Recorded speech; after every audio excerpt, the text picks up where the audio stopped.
Hello বন্ধুরা, কেমন আছো? আমি তোমাদের মালা চলে এসেছি আবারও একটা নতুন ব্লগ ভিডিও নিয়ে। তো দেখো, আজকে আমি ঘরদোর পরিষ্কার করব। তো ফার্স্টে সকালে উঠে আমি কি করলাম।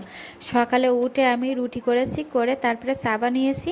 বানিয়ে আমরা সবাই মিলে চা রুটি একটু বেশি করে খেয়ে নিয়েছি, নিয়ে এখন কাজে লেগে পড়েছি। আর তোমাদের দাদাভাই কিন্তু আমাদের যে পুরনো ঘরটা, ওই ঘরটা পরিষ্কার ঝরিষ্কার করছে। আর আমার শাশুড়ি মা কিন্তু আজকে রান্নার দায়িত্ব নিয়ে নিয়েছে। আমার শাশুড়ি মা রান্না করছে, আর আমি এইদিকে ঘরদোর ঝুল ঝেড়ে সব জিনিসপত্র বাসন কুসন সব পরিষ্কার ঝরিষ্কার করব। আর আমার মেয়েরা আমার সঙ্গে কিন্তু সাহায্য করছে। আমি যেটা বলছি ওরা আমার হাতের কাজ আগিয়ে দিচ্ছে, আমার কাছে যেটা আমার কাছে আগিয়ে দেওয়ার দরকার সেগুলো আগিয়ে দিচ্ছে। এইসব কিন্তু আমরা বাড়ির যে কজন মানুষ সবাই কিন্তু আজকে খুব কাজে ব্যস্ত। সবাই কিছু না কিছু কাজ আমরা করছি। তো ভিডিওটা দেখতে থাকো, তাহলে বুঝতে পারবে যে আমরা কে কী কাজ করছি। তোমাদের দাদাভাই কী কাজ করছে, আমার শাশুড়ি মা কী কাজ করছে, আর আমি সকাল থেকে প্রায় কটা বাজে, তখন প্রায় 3টি বাজতে যায়, তখন আমার কাজ শেষ হয়েছে প্রায় 2:30 এরও বেশি হয়ে গিয়েছিলো। তোমাদের আমি দেখাবো পরে। তো চলো আমি আগে ঝুলটুল ঝেড়ে নিই। আর বাবার কাজেরও তো বেশি দেরি নেই, প্রায় এসে গিয়েছে, 2-3 দিন আর বাকি আছে। তো সেই কারণে আমি এত সুন্দর করে ঘর দোর ঝেড়ে পরিষ্কার করে নিচ্ছি, যেহেতু বছর ক্রিয়া। আর এই তো সব কিছুই পরিষ্কার ঝরিষ্কার কাচাকুচি না করলেও হয় না, যে সোজটা আমাদের গায়ে আসে, সেই জন্য আমাদের একটু কাচাকুচি পরিষ্কার ঝরিষ্কার করতে হয়। আর দেখো আমি কোথায় কোথায় উঠে পরিষ্কার ঝরিষ্কার করছি। দেখো, আগে ঘর থেকে বারান্দায় গিয়েছিলাম, আর এখন কিন্তু ঘরের পিছনে ধানের বস্তার উপরে উঠে তাই পরিষ্কার করছিলাম। আর এই দিকে দেখো, আমি একটু ঝুলটুলগুলো ঝেড়ে তারপরে কিন্তু ঝাড় দিয়ে নিয়ে এইদিকে মিট কেস পরিষ্কার করতে লেগে গিয়েছি আমি আর আমার মেয়ে।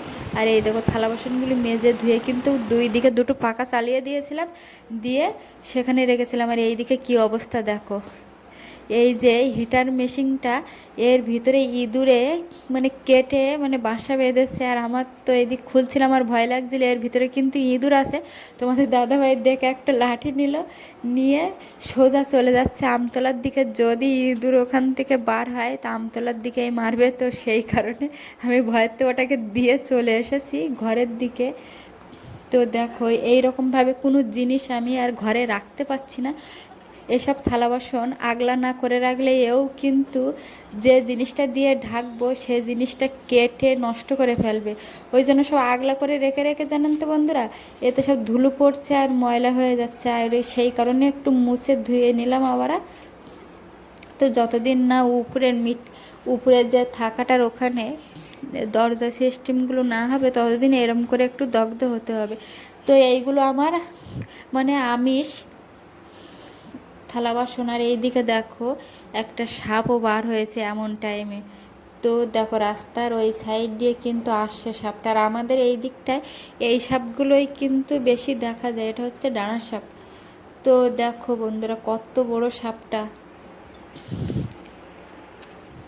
আর এইটা কিন্তু পুরনো ঘর, তবুও একটু পুরনো হলেও যাই হোক একটু কিছু পরিষ্কার তো করতে হবে। আর এইদিকে মা দেখো কি কি রান্না করছে, 2-3 রকম রান্না করেছিল। আর আমার এইদিকে ঘরদোর পরিষ্কার করা প্রায় কমপ্লিট হয়ে গিয়েছিল। তো দেখো, উপরে থালা বাসন আমি মেজে উপরে তুলে দিয়েছি আবার শুকিয়ে। আর এইদিকে আমি খাটের তলাটা পরিষ্কার করছি, আর ঠাকুর ঘরও কিন্তু সুন্দর করে পরিষ্কার করা হয়ে গেছে।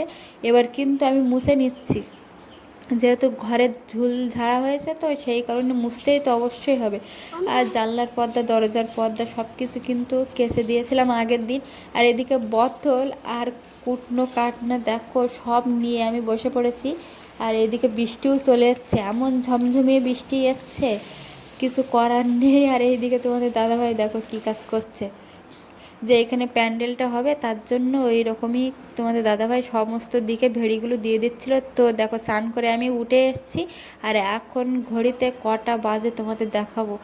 তো আমার এই ভিডিও যদি ভালো লেগে থাকে অবশ্যই লাইক কমেন্ট আর শেয়ার সাবস্ক্রাইব করে বন্ধুরা পাশে থাকবে। দেখা হবে পরবর্তী ভিডিওটি। আর তোমাদের আমি ঘড়িতে দেখাচ্ছি যে কটা এখন বাজে, আমি স্নান করে সবে উঠলাম। তো 2:30-র দিকে আমার কাজ হয়ে গিয়েছিলো, আর প্রায় 3টি বাজে যাচ্ছে।